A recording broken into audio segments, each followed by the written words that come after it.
कहानियों से ज्ञान भी मिल जाता है और हम बोर भी नहीं होते। जिस तरह मैं गौतम बुद्ध की कहानियाँ सुनाकर आप सबको मोटिवेट करता हूँ, उसी तरह आपका सिर्फ सब्सक्राइब करना मुझे मोटिवेट करता है। तो इस चैनल को अभी सब्सक्राइब ज़रूर कर लें।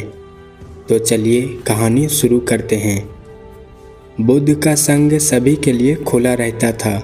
सब उनके शिष्य बनना चाहते थे।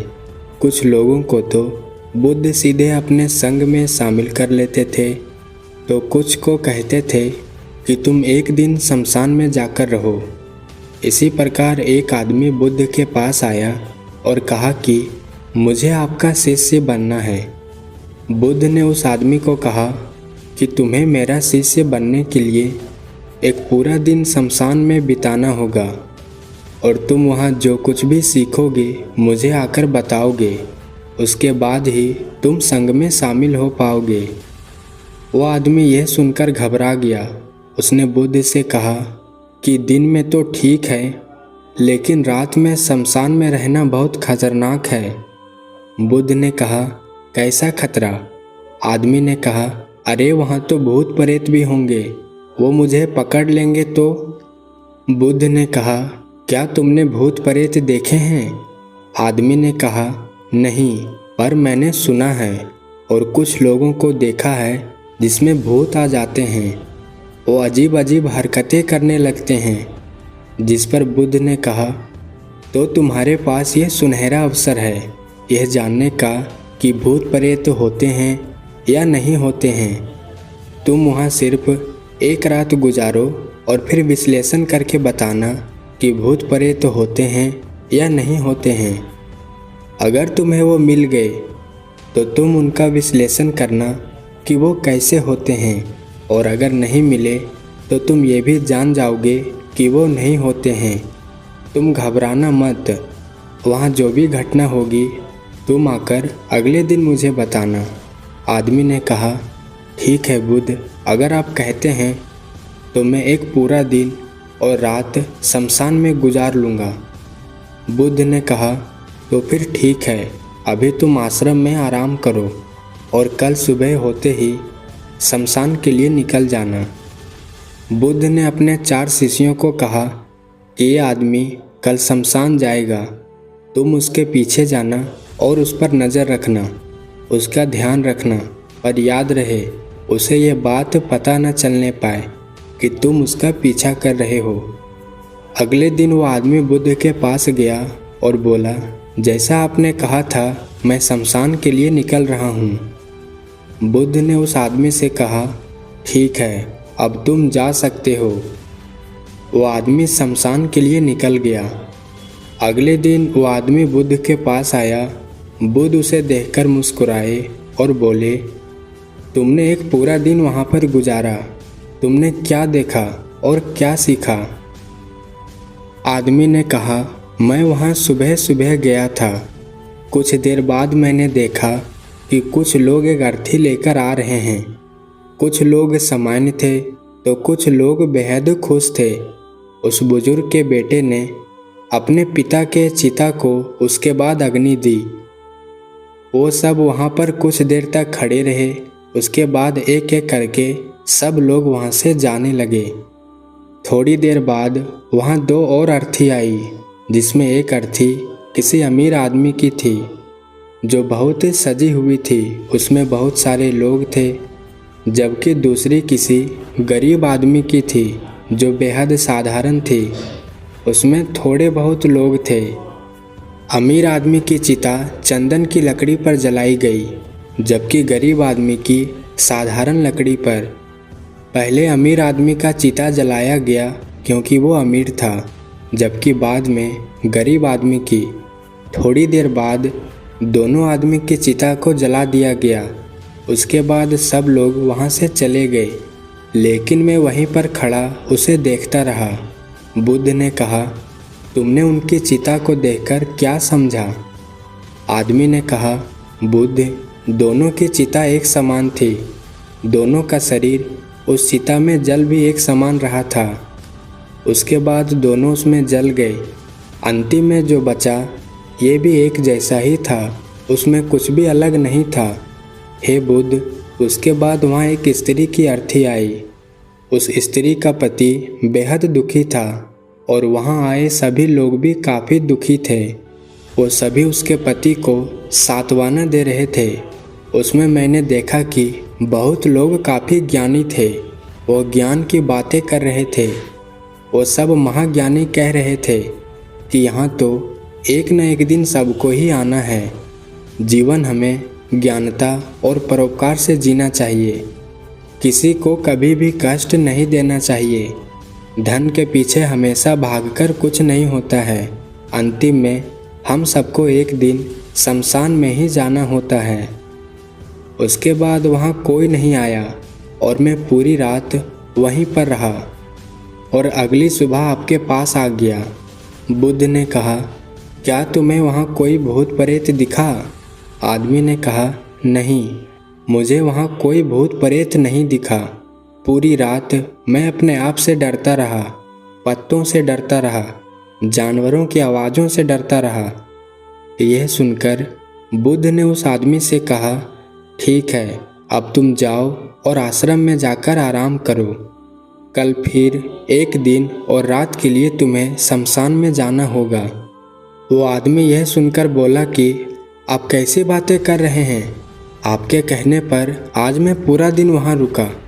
वो समय मैंने कैसे काटा है मैं ही जानता हूँ। अब मैं दोबारा वहाँ नहीं जाऊँगा। बुद्ध ने कहा, जो खास चीज़ें तुम्हें वहाँ जाकर मिलती वो तुम्हें अभी तक नहीं मिली है। तुम एक दिन और वहाँ गुजारो, तुम्हें वो अवश्य मिल जाएगी। यह सुनकर आदमी कहता है, ठीक है, मैं आपके कहने पर एक बार और चला जाता हूँ। यह कहकर वो आदमी आश्रम में जाकर आराम करने लगा। अगले दिन वो आदमी फिर बुद्ध का आशीर्वाद लेकर वहाँ से शमशान के लिए चला गया। एक पूरा दिन बिताकर वो अगले दिन फिर बुद्ध के पास आया। बुद्ध ने पूछा, तो तुम्हें वो चीज़ मिली? आदमी ने कहा, हाँ, मुझे वो मिली। बुद्ध ने पूछा, तो बताओ तुम्हें वहाँ क्या मिला? आदमी ने कहा, मैंने देखा कि कुछ लोग शाम को मुझे अर्थी पर लेकर आ रहे हैं। मेरे पीछे कुछ 15-20 लोग चल रहे हैं और मुझे 4 कंधों पर उठा रखा है। मेरे पिता आगे आगे चल रहे हैं।